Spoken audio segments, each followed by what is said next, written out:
Здравейте, аз съм Денис и в момента се намираме пред ресторанта Джун Хуан Фандиан. Датата днес е 22 май 2011 година.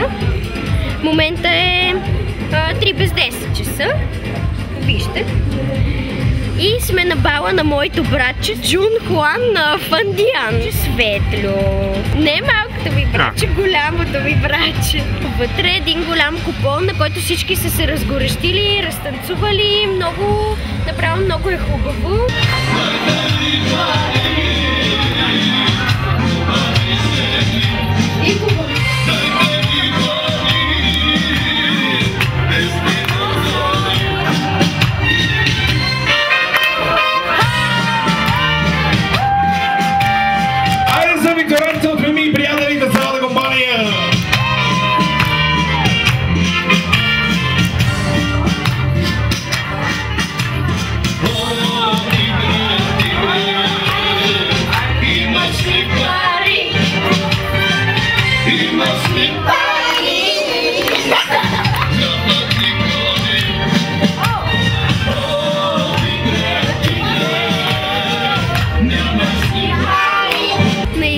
Имаме един страхотен диджей и страхотен абитурент.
начало. Искам да танцувате.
На родителите ни за това, че ни помогнаха и винаги ни помагат в трудни моменти.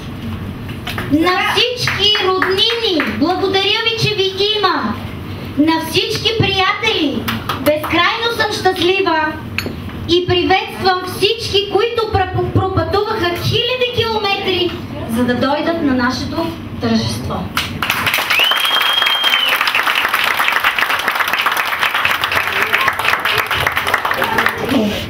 Искам да прочета едно стихотворение, озаглавено "Обувките на моя син". Когато беше малък, колкото едно пшеничено дихание, обичаше да носи моите обувки. Тайно щапуркаше изкъщи с тях. Приличаше на пате. Понякога той падаше като пред някакво видение и плачеше с тъга не детска.